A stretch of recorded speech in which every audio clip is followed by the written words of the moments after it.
If you're living in Sydney, Melbourne, or Brisbane and you can't afford to buy that home in the location that you really want, and you're like, I'm never going to be able to afford it, like, it's a really distasteful, discouraging, and disappointing feeling. You can't buy the home that you know that you and your family want, you deserve, you desire.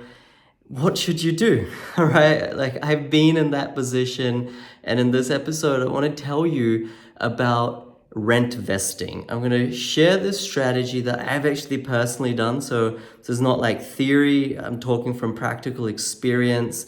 Also having achieved or helped dozens of clients achieve the outcomes of rent vesting and tell you whether it's right for you or not. So should you buy or should you rent? Should you buy your home, even if it's not really the one that you want because you can't afford that one? Or should you rent and invest at the same time in the hope that you will be able to buy your dream home one day? Let's go through the pros and cons of rent vesting. And at the end of the episode, I'll tell you stuff that basically no one else tells you because they're trying to push a narrative or a strategy down your throat. I'll actually tell you some of the exceptions which really make rent vesting not a viable strategy for some people. But for the vast majority of people, it still makes a ton of sense like it did for me. So let's go through the pros of buying to live versus the pros of renting and investing somewhere else. Let's start off with buying your home, the cons to start with. So let's say you're in Sydney or Melbourne and you want to buy your own home, and you do in fact buy your home. Your first con or the first downside is that things are so expensive in Sydney, Melbourne, Brisbane, even Brisbane these days. I mean, they're actually on average more expensive, including houses and units, than Melbourne. So gone are the days where only Sydney, Melbourne is expensive. All over the East Coast, 3 big cities are really expensive. So if you do buy your home, you're going to be stuck in a 30-year prison. You're going to be stuck in a 30-year mortgage prison, and you won't be able to do anything else because all of your savings on a monthly basis, all of your serviceability, everything will be soaked up into getting that house and trying to pay it off. And it may not even be the house that you really love, your ultimate, your forever, your dream home, because you couldn't afford that. So that prison is really shackling you from a investing and from a growing wealth perspective. That's number one. Number two is because, once again, in these 2 or 3 big cities, houses are so expensive, you've basically soaked up all of your borrowing capacity, all of your serviceability into buying that one principal place of residence. Okay, especially with rates the way they are these days, the banks aren't lending you as much money for principal place of residence houses because they don't generate any rent, any income.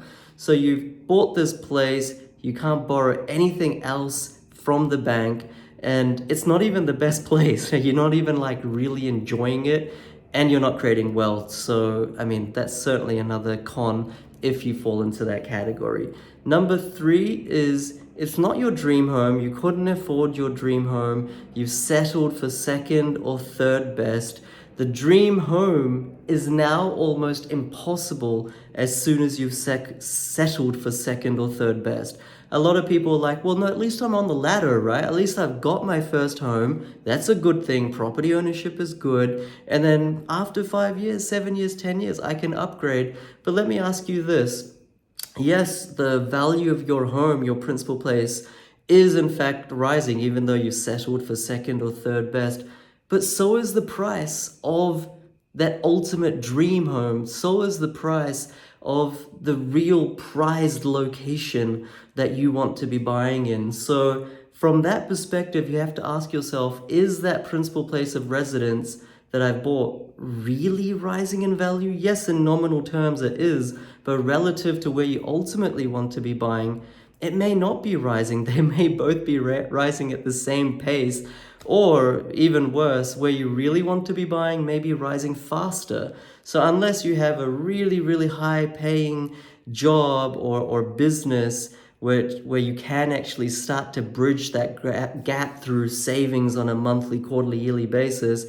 Actually, the flipping of your first principal place of residence isn't going to get you any closer to your dream home. Hopefully this concept is clear. I know a lot of people convince themselves accidentally, innocently, that getting on the property ladder is going to get you closer to your principal place of residence. That's your dream home. I mean, that may be better than not doing anything at all, but really, if both things are rising at the same pace, it's not really getting you that closer. And number four, the fourth downside of buying your not dream home, right, rather than rentvesting, you've just gone and settled for second or third best, is you got no money left, all right? You've put all your serviceability, all your funds, your capital into this home that you may or may not like, and now you got nothing left. You got nothing left for emergency, perhaps. You got nothing left to invest from a savings perspective. You're just all in on this one place that you're really just tolerating, right? Because you knew you couldn't afford where you really wanted to live. So those are the downsides of buying your first principal place of residence rather than rentvesting. Of course, the upside is stability. It's at your own place. So you're not going to have to move if you don't want to every year or 2 years or 3 years from one rental place to another. So that's very much an advantage from an emotional, sentimental perspective. And, I'm a firm believer that the sleep at night factor is a very important part of the equation. Not everything is about, cold, hard numbers. So that's definitely something to consider. Now let's flip over and talk about the pros of rentvesting. This is where you've said, no, I'm not going to settle for second best. I'm going to, rather than buy my principal place of residence, actually use my capital, use my borrowing capacity to buy investment properties elsewhere, interstate, let's say, and use that wealth generation to be able, number one, to buy my dream home where I want, and number two, to fast track the path to be able to buy my dream home, to get it in the first place, and to get it faster. Both things need to be there. So the number one upside of rentvesting is flexibility, all right? So you've bought, let's say, 2-3 investment properties elsewhere, less in value, cheaper in value than your dream home or principal place of residence that you would have ought to have bought. So that you've got flexibility. You can sell them if you want to, if something goes wrong in your finances. And at the same time, you've got flexibility to move around. Perhaps your children go to one primary school and the high school around that area is not that flash. You can move rental places to another suburb, right? You've got that flexibility in terms of school choices. Maybe your job is quite nomadic or mobile. You can move around from location to location year on year around the same city or other cities in Australia, and at the same time be building wealth. So that flexibility is a very important piece. Number two is serviceability. Yes, in the first option where we're buying our not ideal principal place of residence, you've maxed out your serviceability and you've kind of locked yourself in. Sure, it's a similar situation. You might have locked yourself in by buying $1 million home that you didn't really love in Sydney, and instead you've chose to rentvest and bought, let's say $350,000 or $400,000 homes. I understand the math doesn't add up, but banks lend you more for investment properties because they provide income. So you've still maxed out your serviceability, but in the latter, when you're rentvesting, that serviceability is actually building wealth because you've bought multiple assets. All right, you're able to hold a portfolio that is larger than had you just bought one second-rate principal place of residence.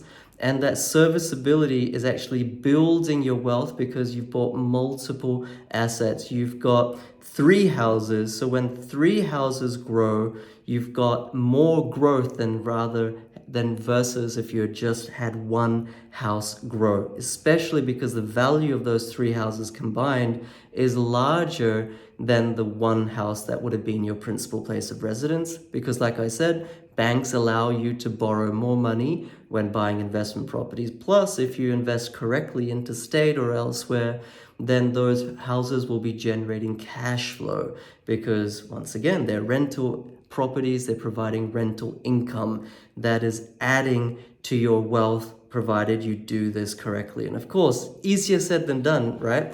But I want to demonstrate what's possible. And so in both cases, serviceability is maxed out. Well, you don't have to max out your serviceability in Rentvesting if you don't want to, but to maximize your future wealth, you should be, or you could be, maxing out your serviceability, provided you've got all the cash flow to allow it and cash buffers in place, but you're actually building wealth for yourself rather than a trap, which could be the case if you just buy a second-rate principal place of residence. That's the second upside. Third upside in terms of rent vesting is that now you're not actually having to pay so much in a mortgage for your second-rate principal place of residence, because you can find locations where you like to live, but the rent is actually cheaper than your mortgage repayments. So you can live in a lifestyle location where perhaps you could never have afforded to buy, but you can afford the rent there. The rent on a monthly basis is cheaper. And I fully understand we're in a massive housing shortage. Rents aren't what they used to be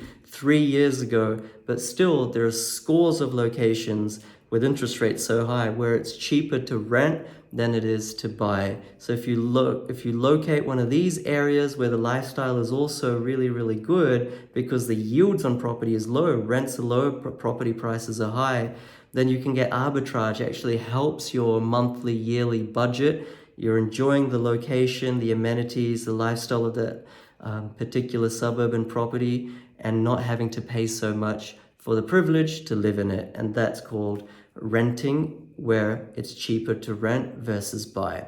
And then the fourth upside, and of course this is the main thing, is when you're rent vesting, you can keep these investment properties 2, 3, 4, 5, however many it is, diversify around Australia, and in 5 years' time, 10 years' time, 15 years' time, depending on how audacious your principal place of residence dream home needs or wants to be, how much aspiration you have in your personal finances, of course, you can sell part of that portfolio. It would have gone up in value provided you followed data, and use the cash profits. I understand there's capital gains tax, but you get that 50% discount.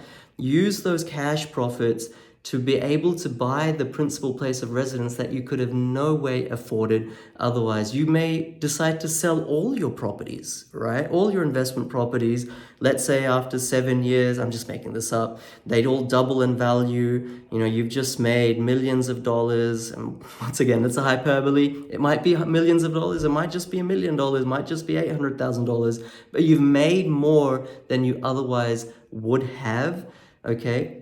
And now you can buy your principal place of residence. That's your dream home. And of course, this only works if you're buying multiple investment properties. If you just buy one investment property that would have just grown at the same rate as your principal place of residence that you didn't buy, then it doesn't really make sense. You might as well just jump in and buy that principal place of residence because both of them are going to rise, right?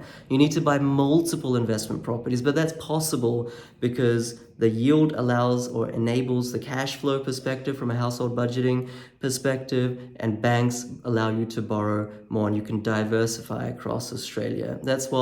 It's not a new strategy, it's not my strategy, it's not something I've cooked up. Literally thousands of people in Sydney, Melbourne, Brisbane have bought their dream home, including my clients, by deploying or employing this strategy. It really works. The exception though, all right, the exception, I promise you I wouldn't just be all roses in this episode. The exception is where you can already buy your dream home or dream home location is rising faster than where the investment properties would be. If you know that dream home location, you're just about to get it. You can't afford it now, but your business income, your household Your salary income means that you can just about reach it in 4 years. And you know that location's rising faster than all these other areas that you would invest interstate. Then just go for it, because why delay something you can get soon? In that area or that situation, I would just go for it, because buying elsewhere interstate, sure, they will rise too, but it'll be a zero-sum game ultimately, because where you want to buy is rising faster. So if you know where it's rising faster, that's where your dream home is, just go and buy now. Hopefully that helps. Hopefully that's educated you.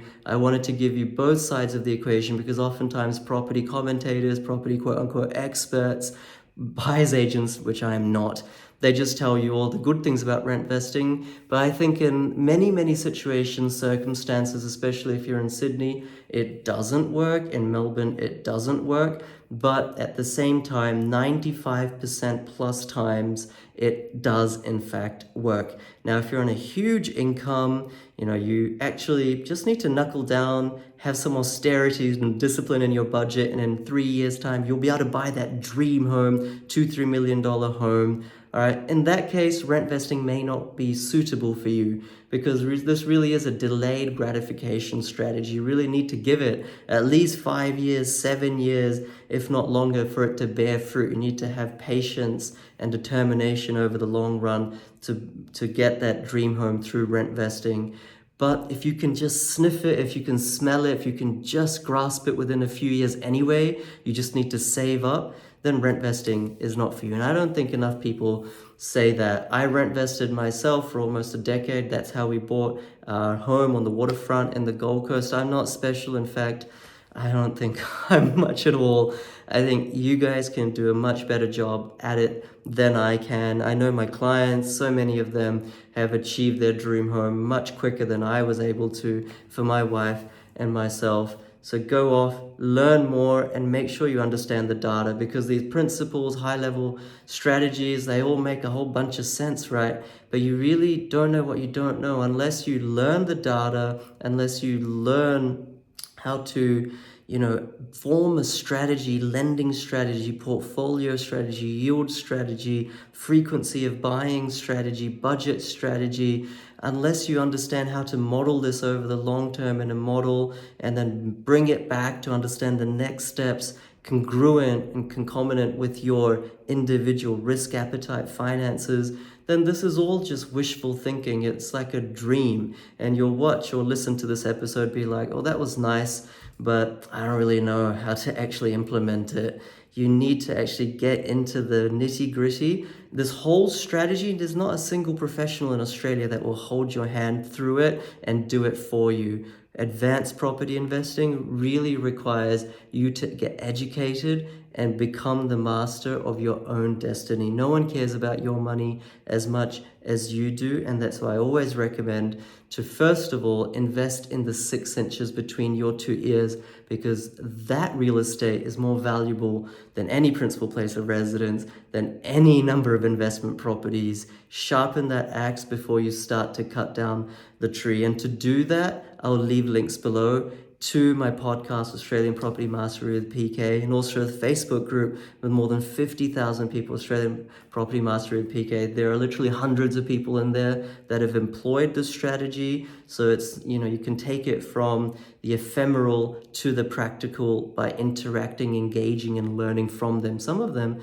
much more successful than myself. So really invest in yourself, invest in yourself again and again and again, because no one is going to invest or care about you as much as you. Thank you for watching or listening. Let me know if there's any points that I've missed, and please take action. My name's PK. Hit the subscribe button, give it a like. Thank you so much, guys.